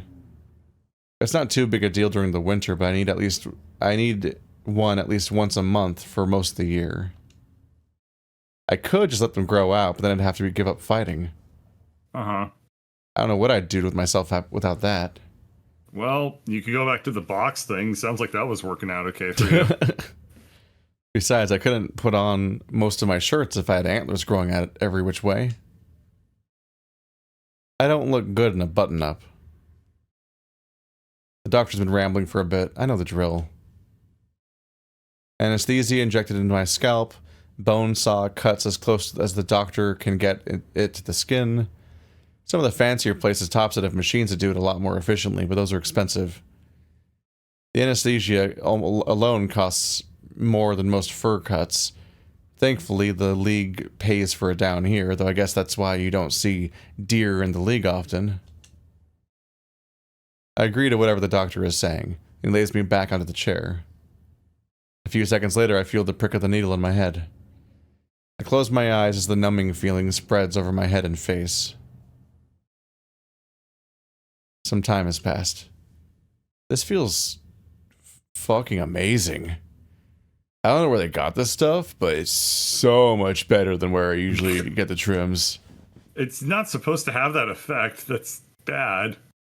I groggily pull my eyes open, but the light of the room is too damn bright. Probably doesn't hurt to close them for a bit more. I barely got any sleep last night. I deserve to get some rest. And I've been training hard, too, so I definitely deserve it. Even Bucky said so. I think. Maybe. I don't remember what he said, actually. Was this morning a dream, too? He did say we were grappling today, but I don't know if that was part of the dream or just me remembering the schedule he gave us yesterday. Shit, wait, we have practice today. Shit, I need to get up, like, now. My eyes open, I sit up. Feels like my head weighs 100 pounds underwater. Hey, Doc? No one responds. He must have left me here to nap. I gotta go. I gotta go train. That seems dangerous to do. Blinking feels heavenly. Like an extra bit of sleep in between this weird headache pulsing through my skull. I stand up, off the bed, staggering towards the door. It's a miracle I'm even able to make it there. Everything is so damn cloudy. Did he, like, forget what he was doing? Oh, no. Hey, Zander, you're looking pretty fucked up. What are you doing is he just here? gonna be bleeding everywhere? Like, no. I make it to the hallway. There's not another person in sight. Maybe they're all tending to their other patients? Whatever. I have to get to class. I stumble to the main hall and look around. It's eerily quiet. Now I'm thinking about how deer antlers work. How much of the year do they grow? I think they're basically like fingernails, right? They grow constantly. No. Like, Oh. or not entirely. Well, like deer, because like deer antlers fall off once a year. Oh. Yeah. Okay. I don't think deer antlers continually grow, like is being suggested here. Obviously, it's furry nonsense. They can make up their own rules, but Maybe it depends on the deer. Maybe, but the deer that I know of, at least, so the deer antlers fall off once a year, so they just gross, bloody stumps. Then they grow back later in time for like mating season and stuff like that. But like specifically, they grow back covered in fur, like the velvet. That's why they're like the fuzzy brown antlers. And then once they finish growing, they de-velvet, which is that fleshy, fuzzy velvet that they have on their antlers sheds and bleeds everywhere because it's like skin. Like the horrifying I'm extra. looking at pictures of this now and I want to die. Yeah, de-velveting looks horrific. It looks like the deer got like a rabbit and destroyed it with their antlers or something. And you're like, and that just like that happens like every year. So I was under the impression that once they de-velvet, they no longer are growing. Like I thought the antlers were done at that point, but I don't know. So I was like, I don't think he would need to get his antlers continually trimmed every month. I don't think that's necessarily a thing. I regret looking at deer antlers in more detail the first time in my life. They're fucking weird. There's other takes on the formula because like in Beastars, Louis has like you know this because you watched the anime, but Louis' antlers fall off and Haru sees him without the antlers and he's embarrassed about that. So he demands that she keeps a secret because it's like in that setting it's like you can tie the antlers to toxic ideas of masculinity and insecurity there. So like he can't be seen anywhere without his antlers because that makes him look like a doe. So he orders fake antlers to wear when his real antlers are gone and stuff like that. Oh yeah, I kind of remember that. Yeah, that's the whole thing. So yeah, I don't know. I stumble into the main hall and look around. It's eerily quiet. There's also not the only thing that's done this though, because like Toma did an artist that does a lot of fan art for Dead Laws. Toma did a visual novel about the afterlife, and in that he plays an immortal deer, and that deer also has infinitely growing antlers. But that takes the particular form of the fact that the protagonist of that visual novel will just like hibernate for thousands of years sometimes, and the entire room they're in will just be like full of his antlers because they'll just keep growing through the room, and then he has to like escape that essentially afterwards by sawing them off. So I don't know. everyone's playing fast and loose with antler rules, and I don't think this is how it works. My legs are shaky without the walls to hold on to, so I try to get to one. Ow. It's nice being on the floor, though. I could just close my eyes. What the fuck is wrong with you? Someone walks up beside me. I can't see him. It's kind of muffled, but I think I understood what he said. It's nice. You should try it. The floor, I mean. Wait, shit, I need to get up. I need to get to practice. No, you're not. Come on. Whoever he is, he's got a nice voice, and he's really strong. Strong enough to pick me up like he is now. It's Bruce. Surprise. It's either Bruce the Commissioner, but I bet it's Bruce. I could just fall asleep draped over his shoulder. He carries me to an elevator somewhere. It's nice and dark in here. If it's Bruce, oh my god, they're going down the elevator. What if it's Bruce? Just taking him to the fight? Zander to the fight. I don't think it's time for the fight yet, but that'd be upsetting. Just while he's just high off his ass, just Bruce knocks him out with one punch. Being on anesthesia the same day as the fight would be incredibly bad planning. You think Bucky will be mad if I miss class? The fuck should I know? Seemed like a good question. I don't want him to be mad at me. Oh my god. He gets mad when people call him Buck, but Redline does it anyway. I get mad when people call me Alex, so I get it, but Redline doesn't call me Alex. He's really nailing, the writer is really nailing this, this David after dentist tone. he pauses. Okay. Swear to Christ.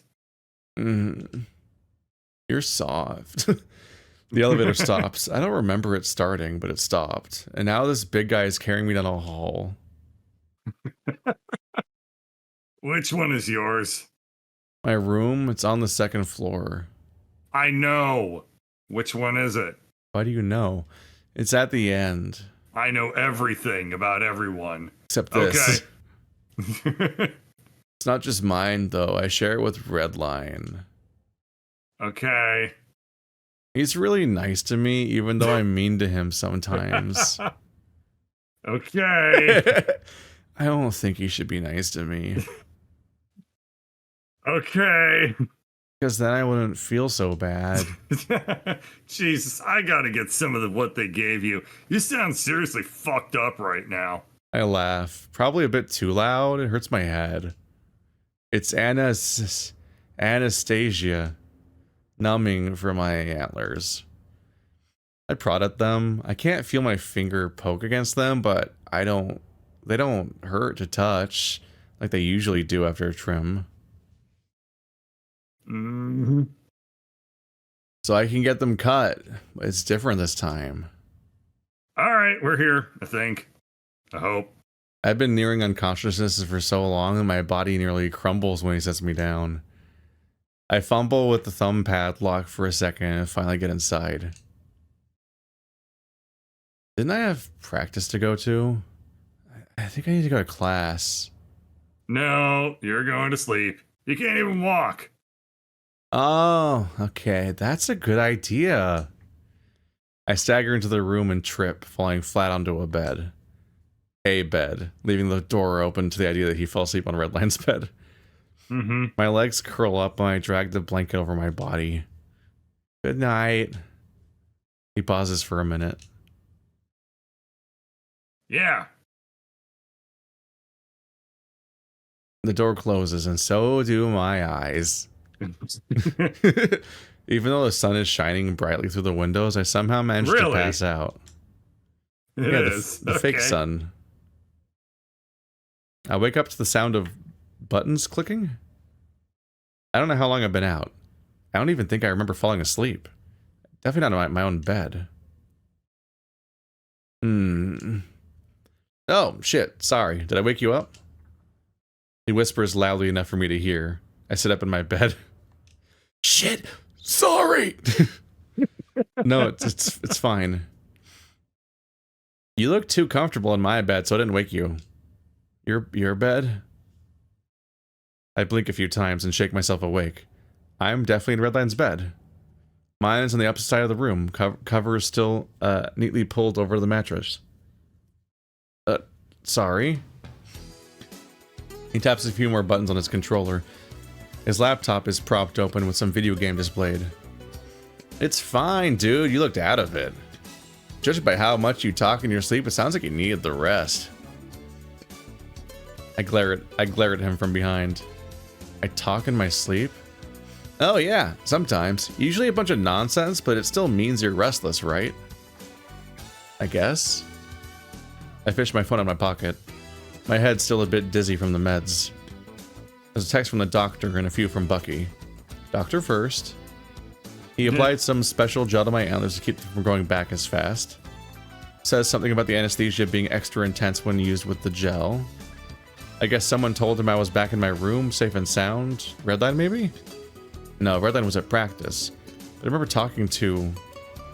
or about him? The details are kind of fuzzy. My head hurts. I text back, thanking the doctor, then swiped back to Bucky, expecting the worst. There's a text. Where the fuck are you? Asking where I am. Then another one, hoping I'm alright, that he missed me in practice. I mean, it's nice as hell, even if I don't deserve it. You gotta work on this, buddy. You've been here a month. I wasn't supposed to miss the class, but I did, and I feel kind of shitty about it. I'll have to apologize when I see him tomorrow. I'll go down now, but it's... I'd go down now, but it's already late afternoon. I don't know where he'd be when classes are over. You could just respond. You could just ask. So you just reply with the conversation you're currently looking at. Well, he has to apologize first. Redline huffs, shaking his controller a bit at the game. You alright there? Hmm? Oh, yeah, no, I just dropped a combo. I'm a bit rusty, still. Sitting up, I get a better look at the screen. Some kind of fighting game is rapidly playing out. There's some anime fox using her tails to rapidly stab her opponent. Some fat alligator man. It looks pretty old. I have no idea if this is a reference to. I cannot tell if it's a specific reference or not. Like, it's gotta be a reference. Like Bloody Roar? I don't know. Is there an alligator man in Bloody Roar? I stand up and stretch my torso out while Redline's screen flashes. Judging by the look on his face, I guess he won? He looks up at me. Wanna play? Got a second controller. Never take that invite. Never let a fighting game player invite you to play the game they're playing. Like, no, you'll just be like, oh wait, why am I glowing yellow? And it's like, oh yeah, that's the mode where I deal 4 times as much damage to you. Pow, pow, pow, pow, pow, and you lose. I actually just won 3 rounds at once. Like, you just have to sit through them all now. I'm gonna go for a walk, actually. Oh, okay, I can come with you. I'd rather go alone. Jesus Christ. My phone buzzes with another text message. Please come to room 108 immediately. Well, that's ominous. What's up? Apparently someone needs me down in room 108? What? Who? Unlisted number. Oh, dude. Weigh-in. Weigh-in? You know what weigh-in means. You're a boxer or MMA fighter or whatever. I hope he doesn't so. he doesn't look away from his screen. Yeah, man, you know, it's like tradition, you know? I don't think that's what it's for. Well, yeah, but I didn't think I'd have to do it with my whole situation. Yeah, it is kind of weird, but I think it's required, even for freak cases like this. Guess I have no choice. It's those office rooms by the med bay, right? Yep, I can walk you down if you want. I'm good. I'm doing a great job at apologizing. A quick sniff of my shirt. I guess to be charitable to the author, they are right that in this situation, a weigh-in would be weird. Yeah. I suppose it would be, because they're going to then ignore the results. Yeah. A quick sniff of my shirt and shoes, ew, to see if they reek from the nap. They do. From napping in your shoes. And I head out the door while Redline is still distracted by his game. This seems to be the place. There's a few people inside, so I go in. There's some funny silhouettes in here. Can't tell who, but they're all fuzzy. But that one is it Bruce? One in the middle gonna left be that's Bruce. pointy. Strange looking guys. It's dark in here. There's a camera crew off to one side and a few people wandering around, setting something up. Against the back wall is a little stage, a few steps high, with old lights and cameras pointing on it. Bruce is up there, dressed in his fighting gear, tapping through his phone. Alright, it's time for the promo. Yeah. Yeah. That's what the weigh-in is, yeah. Someone says something to him and he grunts something back. Theodore, who I guess has been here the whole time, hops up to me with a little bag under his arm. It's good to see you, Alex. Are you well after your nap today? What is all this? I'm not going to ask how he knows about my nap. Word probably travels quick down here. About my napping. Theodore holds out a bag. Your gear is in here. Oh, please change and get it up to scale. Get up on the scale. My pair of shorts and gloves are in here. I look back up at him, then to the camera setup. And all this? It's, for promotional material. Advertisements and all that. I furrow my brow. I thought I already took a bunch for ads way back when, before I even came down here. Yes, but the, the championship fights, they're special. I sigh. Alright, is there a changing booth? Is this Bruce, maybe? Hey, is that the kid? My ears twitch, and I turn to face some guy behind the camera. Get changed up and get up there. We've got more shit to do. Oh, it's just like I a guess camera it's guy. a camera guy. Yeah. You want me to change here in front of everyone? I think we haven't seen a dude in his shorts before. Get a move on. Every camera turns to him. Mm-hmm. It wouldn't be as bad if I were wearing my briefs, but I put my jock on earlier in preparation for class. Nobody else seems to be watching except Theodore, who looks really uncomfortable. That's not anything new, though. I can feel his face get hot as I slide my shirt off and shimmy my pants down quickly. I scramble to put my shorts on. When I look up, no one's even noticed. Okay. Good. Theodore guides me up onto the stage, which is two giant metal plates on the floor side by side. I guess these are the scales? Bruce is standing on one, idly staring at his phone.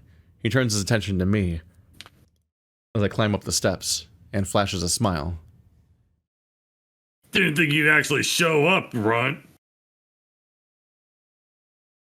We kind of thought you pussied out, right, guys? He lets out a laugh, and a few of the folks camera crew laughs along. Huh. Huh. Camera crew folks? I think is the goal. I remain silent. Some people walk up to the front of the stage and fiddle a bit with the screen on the front. A display turns on at the back of the room, showing us what the cameras are recording. What? You got nothing to say? Oops. Ah. Whenever I touch a joystick, it highlights one of these options down here. Oh, yeah.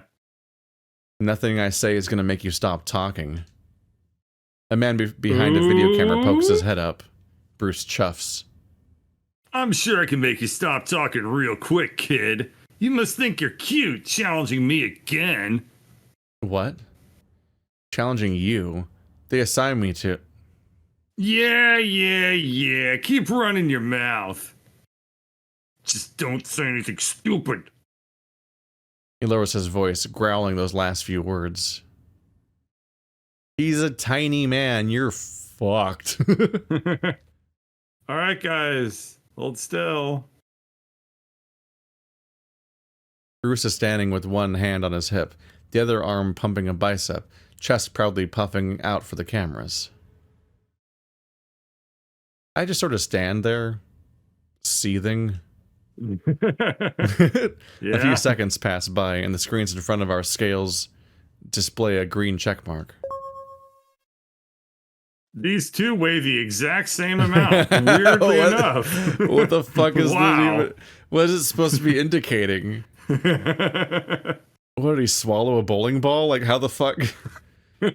Bruce flashes a grin and poses, flexing both biceps up by his head. At that moment, a bunch of digital cameras start clicking, capturing photos across the room.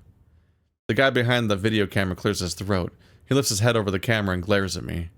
I guess he wants me to pose too. I copy Bruce's pose. Come on. Don't do that. That's the one wrong thing. Yeah, the lamest thing you could do. Yeah. This your first time, kid? You never posed for the cameras before? No.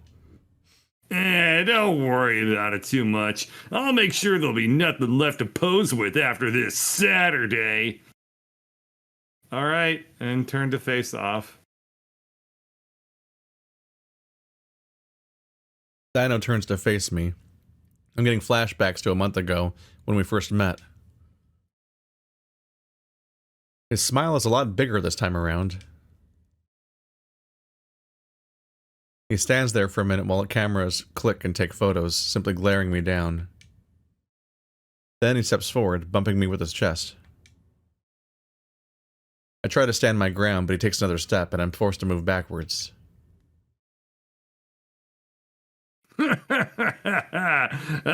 Kid. He towers over me, nearly blocking out the light behind him. You're fucking dead, little man. Something inside me boils over, and I shove my hands against his body. A gasp circles around the room, and I see Bruce's expression go from happy to wildly jovial. Even I know putting hands on someone before the fight is a big no-no. I hop back, planting my foot awkwardly on one of the steps leading down from the stage. Wait, did he hit him? Well, he shoved him. Oh. That's I think assault. He just committed a crime. Yep. Okay, anyway. And Bruce is excited because he's like, now I've got permission, basically. Yeah. That's a scary face. That seems to have been a good idea, as Bruce was reaching out to grab me as I moved. My footing is uneasy, though, and in a split second I slip, falling back onto my ass with a heavy thud. Whatever Bruce had to say about my intimidating. Whatever Bruce had to say about my shove had been completely washed over by how loud he and the crew were laughing at me. God damn. He cannot stop. Any rage I had quickly simmered back down to pure embarrassment. Holy shit, kid. You sure you don't want someone in your own weight class? He starts flexing again, pacing on the stage as the cameras track him. Zoop. Alex, are you... Theodore's hopped back onto the stage, trying to pull me up to my feet. He doesn't offer much resistance, but I manage to get back up. Would he want to offer resistance? He's trying to help you. Are we done here? Can I go back to my room? The rabbit looks around. Seems the crew is packing up and putting things away, some making idle chat with Bruce. Yes, you can head back. Cool. He sounded like he had more to say, but I don't want to wait around and hear it. I grab the bag that has my clothes, now neatly folded, inside, and stomp back to my room. I march back inside, dropping face down onto my bed. Redline is still playing his game. He doesn't look away as I walk past. So, how'd it go? Make any friends? Commit any crimes? Sucked. I'm sorry to hear that. You want me to go with you next time? How would that help? No. I lay, silent, rolling over to face the ceiling, listening to the sounds of Redline's video game. After a while, he closes the laptop. I'm gonna go grab dinner with the guys. You should come with. It'll be fun. Might hit up the pool later. Maybe swing by the beach for some drinks. I'll pass. There's a bit of a pause. Are you sure? It might help get your mind off things. Nah. Go ahead. Well, if you say so, I'll save a seat for you, okay? I hear him shuffle around a bit before leaving. This all feels like a bad dream. But if my sore ass is any proof, I'm wide awake. Yep. Oh, from falling. And Okay. I think that's a good stopping point. It's like interesting phrasing you had there, sir. You're sore ass. Oh my god. What a tale. Man. Uh-huh. What a story. For more sore ass, come back next week. See ya.